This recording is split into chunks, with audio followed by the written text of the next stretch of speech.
But Noah found grace in the eyes of the Lord. These are the generations of Noah. Noah was a just man and perfect in his generations, and Noah walked with God. That's an interesting line, because if you remember back in the story of Adam and Eve, what happens to Adam once he eats the fruit of the tree of the knowledge of good and evil and wakes up, the scales fall from his eyes, becomes self-conscious, develops the knowledge of good and evil, is he won't walk with God when God calls him in the garden. And so Noah is Adam without the fall, essentially. And there's something that Noah's doing right that motivates God to spare him, or maybe to show him a pathway through the emergent chaos, something like that. And that's worth thinking about a lot, because there will be situations in your life where what you face is the emergent chaos. And maybe that'll be some terrible catastrophe inside your family, or maybe it'll be something that's occurring on a much broader social level. But the chaos is coming. And what you're going to want to know, unless you want to be a denizen of the chaos or even a contributor to it, and perhaps that is what you want, because many people under those circumstances choose that. What you want is to know how you build an ark and get through it. That's what you, if you're interested in life, if you're interested in proper being, and you're disinclined to produce any more suffering than necessary, then you want to know how to conduct yourself when the catastrophe comes, so that you have a reasonable possibility of moving through it and starting anew. So when this old story says, well, God's not happy and he's going to wipe everything out, it's like, well, you might want to take that seriously. And then when it says, but there's one person who had a mode of being that protected him from that, that's also something you might want to take seriously, because you might want to know what that mode of being is, because you might need to use it. And so these sorts of things are practical in the deepest possible sense. They're real in the deepest possible sense, and practical in the deepest possible sense. So Noah walked with God. Now I'm going to switch way ahead here, because you know, I said at the beginning of the lecture series that the Bible is a hyperlinked text, and everything refers to everything else. And so there's utility in reading it in linear order, but it's not a linear document. It's a document that you can move through in an infinite number of, there's an infinite number of pathways that you can use to walk through it. And all of the document expands upon and refers to all of the rest of the document. And so I'm going to switch to the Sermon on the Mount, which I think is probably the key document in the New Testament. And I'm going to switch to it because I think it's the closest thing we have to a fully articulated description of what it would mean to walk with God so that you're in the ark when the flood comes. It's the most fully articulated realization of that idea that leaps out of the metaphorical. Because if I say, well, you should conduct yourself like Noah and walk with God and build an ark, obviously those are poetic and metaphorical suggestions, and it's not that easy to bring them into practice, right? It's the distance, there's a big distance between you and the archetype. It isn't obvious how to manifest it in your own life, and what has to happen is the archetype has to be differentiated and articulated so that it becomes sufficiently practical and personal so that you can actually implement it. So I'm going to take apart some of the Sermon on the Mount. It starts in Matthew 5, and I'm not going to talk about Matthew 5. I'm going to talk about the end of Matthew 6 and most of Matthew 7. Consider the lilies of the field, how they grow. They toil not, neither do they spin. And yet I say unto you, that even Solomon in all his glory was not arrayed like one of these. Wherefore, if God so clothe the grass of the field, which today is, and tomorrow is cast into the oven, shall he not much more clothe you, O ye of little faith? Therefore take no thought, saying, what shall we eat, or what shall we drink, or wherewithal shall we be clothed? Well, those are famous lines, and that's sort of Christ the hippie, right? It's like, hey, let it all hang out. That's an old phrase. Do your thing, and everything will come to you. And these lines have been interpreted in that manner many times. But that's seriously not the proper interpretation, because there's a kicker with this injunction. And the kicker is this: for your heavenly Father knows that you have need of all these things. But seek ye first the kingdom of God and his righteousness, and all these things shall be added unto you. That's a lot different than the hippie thing, right? Because there's a very, very, very interesting idea here. It's certainly one of the most profound ideas that I've ever encountered. And the idea is this, is that if you configure your life so that what you are genuinely doing is aiming at the highest possible good, then the things that you need to survive and to thrive on a day-to-day basis will deliver themselves to you. That's a hypothesis, and it's not some simple hypothesis, right? Because what it basically says is, if you dare to do the most difficult thing that you can conceptualize, your life will work out better than it will if you do anything else. Well, how are you going to find out if that's true? Well, it's a Kierkegaardian leap of faith. There's no way you're going to find out whether or not that's true unless you do it. So no one can tell you either, because just because it works for someone else, I mean, that's interesting and all that, but it's no proof that it'll work for you. You have to be all in this game. And so the idea is, seek ye first the kingdom of God and his righteousness. It's like, that's actually a fairly important caution when you're talking about not having to pay attention to what you're going to eat or what you're going to wear. It's like, what it's essentially saying is that those problems are trivial in comparison. And the probability is that if you manifest yourself properly in the world, that those things will come your way is extraordinarily high. And I believe that that's exactly right. I mean, I've watched people operate in the world, and I would say that there is no more effective way of operating in the world than to conceptualize the highest good that you can and then strive to attain it. There's no more practical pathway to the kind of success that you could have if you actually knew what success was. And so that's what this sermon is attempting to posit. It's like in the story of Pinocchio. You know, what happens at the beginning of the story of Pinocchio is that Geppetto wishes on a star. We talked about that a little bit. And so what Geppetto does is align himself with the metaphorical manifestation of the highest good he can conceptualize. And he makes a commitment, let's say. He aims at the star, and for him the star is the possibility that he can take his creation, a puppet, right, whose strings are being pulled by unseen forces, and have it transform into something that's autonomous and real. Well, that's a hell of an ambition. You know, and we're wise enough to put that in a children's movie, but too foolish to understand what it means. It's such an interesting juxtaposition that we can both know that and not know it at the same time. You can go to the movie, you can watch it, and it makes sense, but that doesn't mean that you can go home and think, well, I know what that meant. Well, people are complicated, right? We exist at different levels, and all the levels don't communicate with one another. But the movie is a hypothesis, and the hypothesis is there's no better pathway to self-realization and the ennoblement of being than to posit the highest good that you can conceive of and commit yourself to it. And then you might also ask yourself, and this is definitely worth asking, is do you really have anything better to do? And if you don't, well, why would you do anything else? Therefore, take no thought for the morrow shall take thought for the things of itself. Sufficient unto the day is the evil thereof. I spent a long time trying to figure out what that meant too, because it's another one of those lines that can easily be read as pro-grasshopper and anti-ant. You know, you remember the old fable of the grasshopper and the ant? Maybe not. I'm not going to tell it, but the ant works and the grasshopper fiddles, and the ant has a pretty good time in the winter and the grasshopper dies. And so this is like a pro-grasshopper line, but it's not, because it says something else. It says that if you orient yourself properly and then pay attention to what you do every day, that works.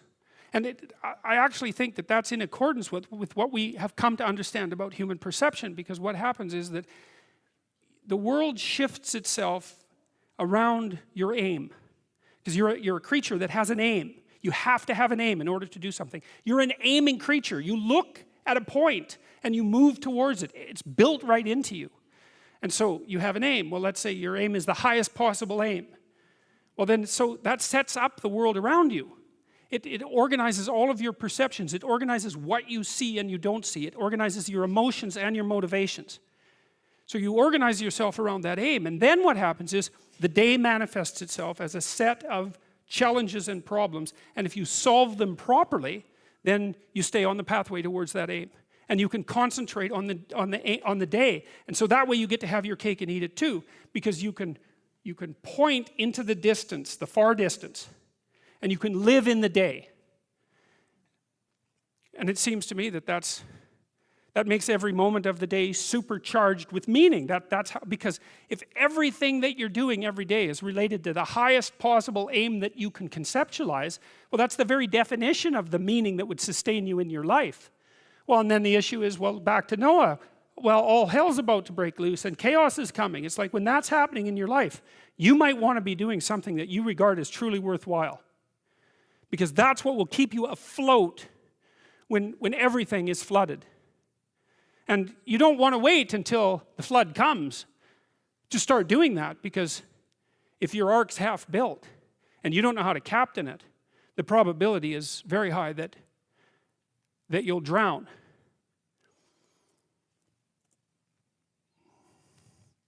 Take therefore no thought for the morrow, but for the morrow shall take thought for the things of itself. Sufficient unto the day is the evil thereof. That's not a particularly optimistic formulation. Judge not, that ye be not judged. For with what judgment you judge, you shall be judged, and with what measure you meet, it shall be measured to you again. It's a sensible description. I wouldn't call it a piece of advice, because I don't think that any of this is advice. It's a description of the structure of reality. That's not the same as advice. And it basically says that you'll be held accountable by the rules of the game that you choose to play. And that, I also think, is perfectly in keeping with what we understand about human psychology. Because you have to play a game that other people will allow you to play, and that will cooperate with you while you're playing, and that will compete with you while you're playing it. But you have a fair bit of flexibility in setting up the parameters of the game, but you don't have any choice about whether or not you're going to be in a game. You're in a game. And you're going to be held accountable by the rules of the game, because that's how the game works. And so you might want to pick a game by whose rules you would be willing to be held accountable. And why beholdest thou the mote that is in thy brother's eye, but considerest not the beam that is in thine own eye? Or how will you say to thy brother, let me pull out the mote out of thine eye, and behold, a beam is in thine own eye? Well, you might be wondering what a beam is, and a mote is a dust speck, and a beam is a very large piece of lumber. And so the issue is not so much the blindness of others, even though there's as much blindness among others as there is for you. But the issue here, the advice here, the description here is, you should be concerned about what's interfering with your own vision first. And you should leave other people the hell alone in relationship to that. And so if your mode of being in the world is, if you would just act better, things would improve for me, or if you identify the evil and the catastrophe as something that's outside, that someone else needs to fix, or that someone else is responsible for, then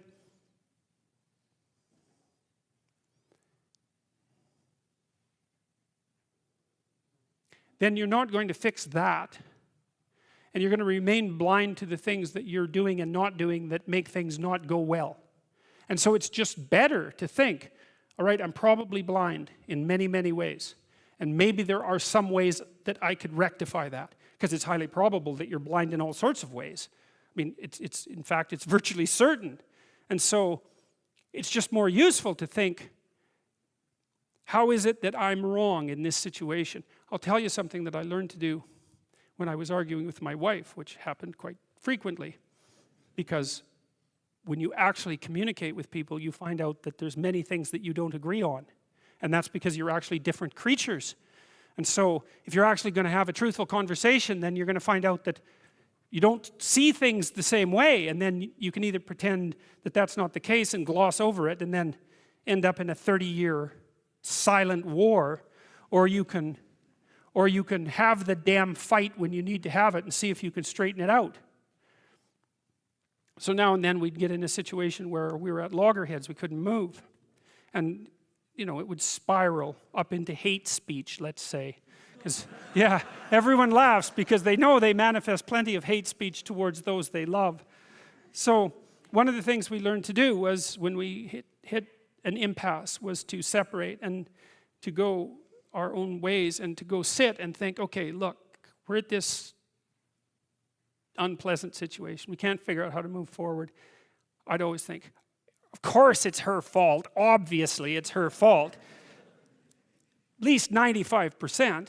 But maybe there was something I did that contributed like 5% to it. And so I would sit and think and ask myself a question, which was, is there anything I did in the last 6 months that increased the probability that this impasse would manifest itself? And I'll tell you, you have no idea how fast your mind will generate an answer to a question like that. Because there's undoubtedly some idiotic thing that you did, that you know, that you remember, that increased the probability that you're going to have your hands around the throat of the person that you love. And then you can go tell them that. And then you can have a conversation, especially if they do the same thing. Say, look, you know, here's how I'm an idiot in this situation. And the other person says, well, yeah, here's how I'm an idiot. And then you're two idiots, and then maybe you can have a conversation. So, thou hypocrite, first cast out the beam out of thine own eye, and then shalt thou see clearly to cast out the mote of thy brother's eye. That's, hey, hard to argue with that. Ask, and it shall be given you. Seek, and ye shall find. Knock, and it shall be opened unto you. For everyone that asketh receiveth, and he that seeketh findeth, and to him that knocketh it shall be opened. That sounded pretty optimistic again. But again, I think it's a description of the structure of existential reality, and by which I mean, when I'm in my clinical practice and I observe, and this is also the case with my students, is, let's say, people's lives aren't what they would like them to be. And so then you ask, why? Well, forget about tragedy and catastrophe, because that's self-evident, and we're not going to discuss that.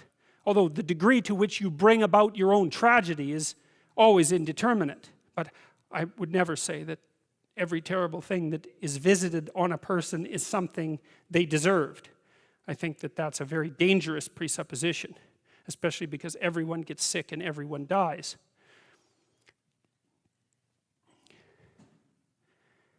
But one of the main reasons that people don't get what they want is because they don't actually figure out what it is.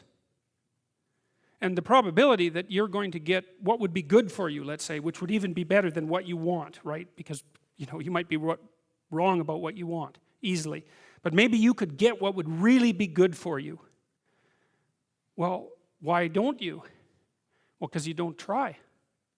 You don't think, okay, here's what I would like if I could have it. And I don't mean in a way that you manipulate the world to force it to deliver you goods for status or something like that. That isn't what I mean. I mean something like, imagine that you were taking care of yourself like you were someone you actually cared for. And then you thought, okay, I'm caring for this person. I would like things to go as well for them as possible. What would their life have to be like in order for that to be the case? Well, people don't do that. They don't sit down and think, all right, you know, let's figure it out. You've got a life. It's hard, obviously. It's like 3 years from now, you can have what you need. You've got to be careful about it. You can't have everything. You can have what would be good for you, but you have to figure out what it is, and then you have to aim at it. Well, my experience with people has been is, if they figure out what it is that would be good for them, and then they aim at it, then they get it. And it's strange because they don't necessarily, it's a strange thing. It's not quite that simple, because you may formulate an idea about what would be good for you, and then you take 10 steps towards that, and you find out that your formulation was a bit off, and so you have to reformulate your goal. So you're kind of going like this as you move towards the goal. But a huge part of the reason that people fail is because they don't ever set up the criteria for success. And so, since success is a very narrow line and very unlikely, the probability that you're going to stumble on it randomly is 0. And so there's a proposition here, and the proposition is, if you actually want something, you can have it. Now the question then would be, well, what do you mean by actually want? And the answer is that you reorient your life in every possible way to make the probability that that will occur as certain as possible. And that's a sacrificial idea, right? It's like, you don't get everything, obviously. But maybe you can have what you need. And maybe all you have to do to get it is ask. But the asking isn't a whim or today's wish. It's like, you have to be deadly serious about it. You have to think, okay, like, I'm taking stock of myself. And if I was going to live properly in the world, and I was going to set myself up such that being would justify itself in my estimation, and I don't mean as a harsh judge, exactly what is it that I would aim at? Well, one of the things I've found is that in test of this theory, let's say, you could try this. This is a form of prayer, knocking. Sit on your bed one day and ask yourself, what remarkably stupid things am I doing on a regular basis to absolutely screw up my life? And if you actually ask that question, but you have to want to know the answer, right? Because that's actually what asking the question means. It doesn't mean just mouthing the words. It means you have to decide that you want to know. You'll figure that's out so fast it'll make your hair curl. It's as if Jung thought about this. He thought that people had two poles of consciousness, and one was the individual consciousness that we each identify with, and the other was something he called the self, and the self is you might think about it as the divine within. That's close enough approximation. It's the universal part of your consciousness. It's your conscience. That's another way of thinking about it, whatever your conscience is. But it's something that you can consult. It's like the Socratic daemon. Socrates said that the thing that made him different than everyone else in Greece was that he consulted his daemon, his genius. He asked himself how it was that he should conduct himself in the world, and then he did that, whatever it was. He didn't try to force a solution, He didn't try to force a solution selfishly. He asked, I'm going to manifest myself in the best possible manner in the world. I would like to do that. What would that be? Well, you're perfectly capable of thinking. God only knows how. You're perfectly capable of immense feats of imagination and dream and fantasy. God only knows how you do all of that. What would happen if you consulted yourself about the best possible outcome for you? You might get an answer. Well, that's what this proposition is.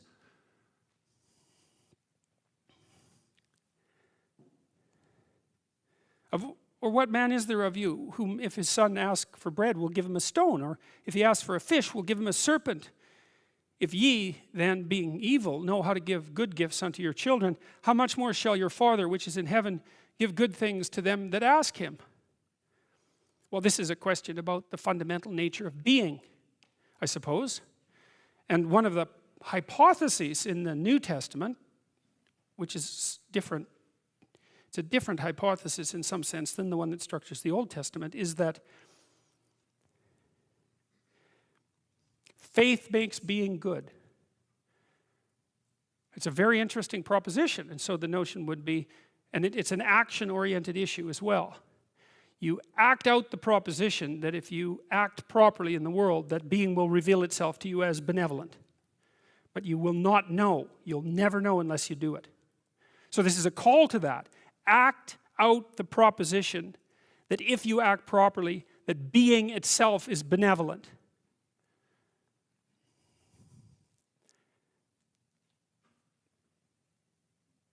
There's no reason to assume the contrary.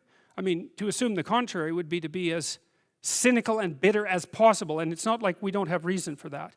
It's not like I don't understand why that happens to people. Therefore, all things whatsoever ye would that men should do to you, do you even so to them, for this is the law and the prophets. And that's a reciprocity issue, right? It's like, well, imagine what would be, this is another thing I learned from Jung, because Jung reversed this, because this is often read, it's the golden rule. It's often read as be nice to other people. It's like, that is not what this rule means. It doesn't mean that even a little bit. It means something like, and we'll reverse it so that we'll concentrate on you rather than the other person to begin with. It means something like, conceptualize how things could be great if they were great for you, if you were taking care of yourself, and then work to make that the case for everyone else. You know, you see that in Buddhism, because Buddha reached nirvana, right? That's the theory.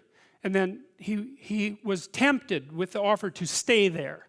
And he rejected that offer and came back to the profane world because he felt that the attainment of nirvana was insufficient unless everyone attained it simultaneously.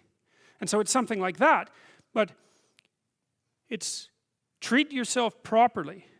That's a hard thing to do because you're a fallen, shameful, cowardly, deceitful, malevolent, mortal creature. And so it's not easy, and you know it, and it's not easy to treat something like that properly. And it isn't obvious that people treat themselves better than they treat other people. I don't think that's obvious at all. But maybe you could start with yourself and think, okay, I'm going to take care of myself as if I have value. What would that look like? And then I'm going to work to extend that courtesy to everyone else. And that's, well, the hypothesis here is that if you take all of the moral wisdom that mankind has generated over its millennia of struggle, evolved and then manifested in metaphor and story, and then codified into law, articulated law, and you pick one principle that dominated all of that, this would be the principle. And it's interesting too, because it's the law and the prophets.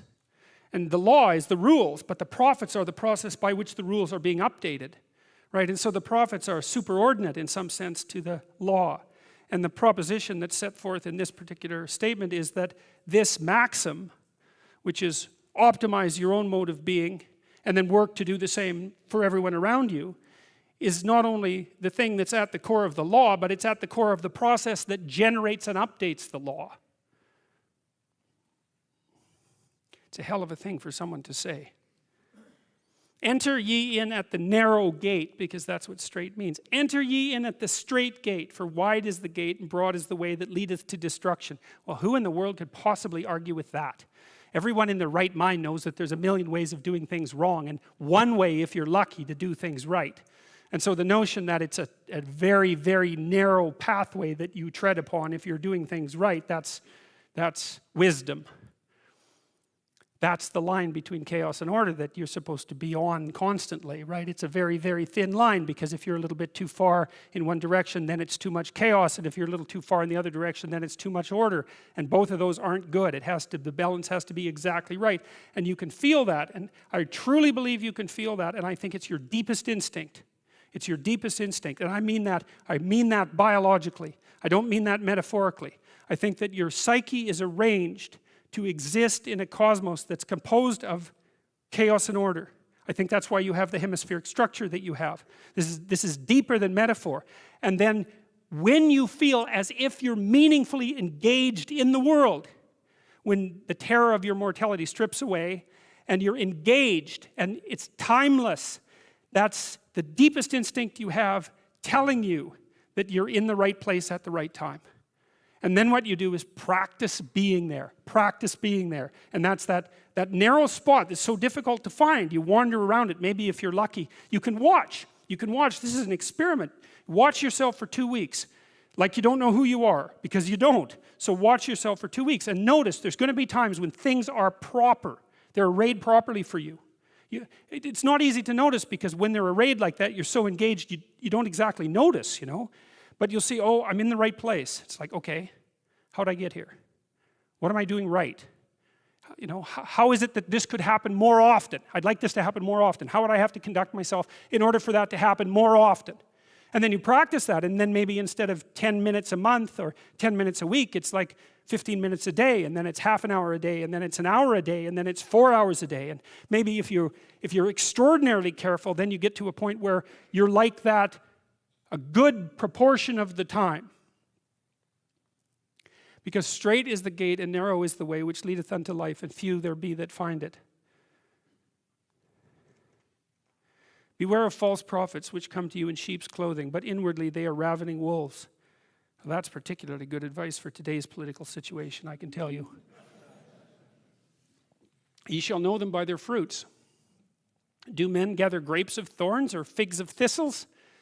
Even so, every good tree bringeth forth good fruit, but a corrupt tree bringeth forth evil fruit. Well, that's what I learned from studying the history of totalitarianism in the 20th century.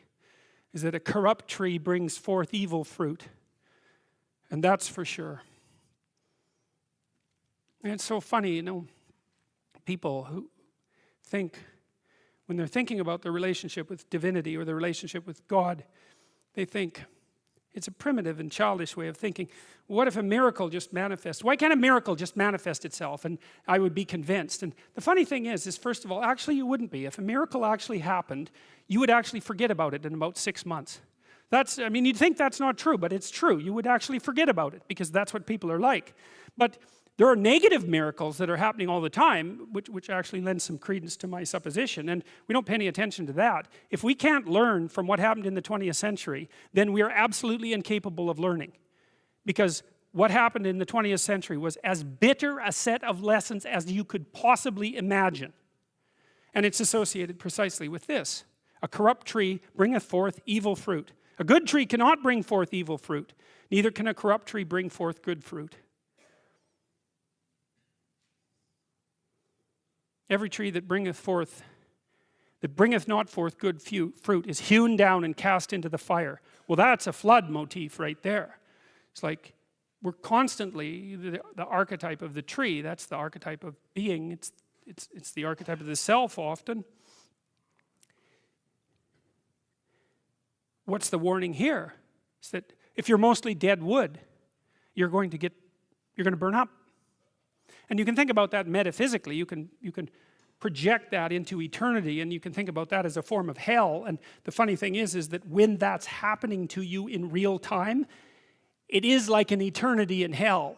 It's a perfectly reasonable way of thinking about it. But you can strip the metaphysical elements off, and you can say, well, if you're mostly dead wood, then a spark will light you on fire.